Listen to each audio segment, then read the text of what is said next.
Hi అండి. Welcome back to Usha creations. ఈరోజు మనం గోంగూర పచ్చడి ఎలా చేసుకోవాలో చూద్దాం రండి. ముందుగా మనం గోంగూరని మట్టి లేకుండా శుభ్రంగా కడుక్కుని ఆరబెట్టుకుని పక్కన పెట్టుకోవాలి. ఎండుమిరపకాయలని ముచ్చుకలు తీసేసి ఒక బౌల్లోకి తీసుకుని పక్కన పెట్టుకోవాలి. ఉల్లిపాయలని వీడియోలో చూపించిన విధంగా సన్నం చీలికల కింద కట్ చేసుకుని పెట్టుకోవాలి. పచ్చిమిరపకాయలు కూడా చీలికలు చేసుకుని పెట్టుకోవాలి. పొయ్యి మీద బూల్ ముక్కడు పెట్టుకుని ఆయిల్ వేసుకుని ఆయిల్ వేడెక్కాక మనం కడిగి పెట్టుకున్న గోంగూర వేసుకుని ఉప్పు కూడా వేసుకుని మగ్గనిచ్చుకోవాలి వీడియోలో చూపించిన విధంగా. అలా మగ్గబెట్టి పెట్టుకున్న గోంగూరని వేడి చల్లారేంత వరకు ఒక బౌల్లోకి తీసుకుని పక్కన పెట్టుకోవాలి. వీడియోలో చూపిస్తున్న పోపు దినుసులతో పోపు వేసుకోవాలి. పొయ్యి మీద బూల్ ముక్క పెట్టుకుని ఆయిల్ వేసుకుని ఆయిల్ వేడెక్కాక మనం ముందుగా తీసి పెట్టుకుని ఎండుమిరపకాయలు వేసుకుని ఫ్రై చేసుకోవాలి. మనం వేయించుకున్న ఎండుమిరపకాయలు చల్లారేంత వరకు ఒక బౌల్లోకి తీసుకుని పక్కన పెట్టుకోవాలి. ఇదే బూల్ ముక్కల్లో ఆయిల్ వేసుకుని ఆయిల్ వేడెక్కాక మినపప్పు, శనగపప్పు, ఆవాలు, జీలకర్ర, ఎండుమిరపకాయలు అన్ని వేసుకుని ఫ్రై చేసుకోవాలి కలర్ చేంజ్ అయ్యేంత వరకు. అలా వేయించుకుంటున్న పోపులో కొంచెం కరివేపాకు, మనం ముందుగా తరిగి పెట్టుకున్న పచ్చిమిరపకాయ ముక్కలు వేసుకుని కొంచెం సేపు ఫ్రై చేసుకోవాలి.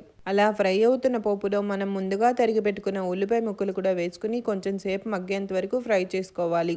వీడియోలో చూపించిన విధంగా కలర్ చేంజ్ అయ్యేంత వరకు ఉల్లిపాయ ముక్కలు ఫ్రై చేసుకోవాలి. కొంచెం ఉప్పు కూడా వేసుకోవాలి.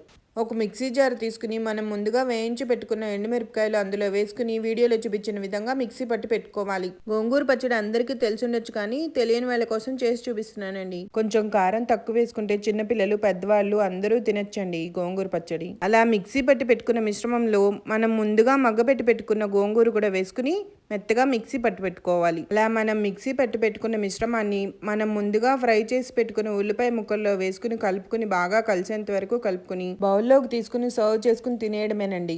ఎంతగానో గుమ్మగుమ్మలాడే గోంగూర పచ్చడి రెడీ అండి. నేను చేసిన ఈ గోంగూర పచ్చడి ట్రై చేసి ఎలా ఉందో కమెంట్లో తెలియచెప్పండి. వీడియో నచ్చినట్లయితే please like, share, comment to subscribe my channel Usha creations.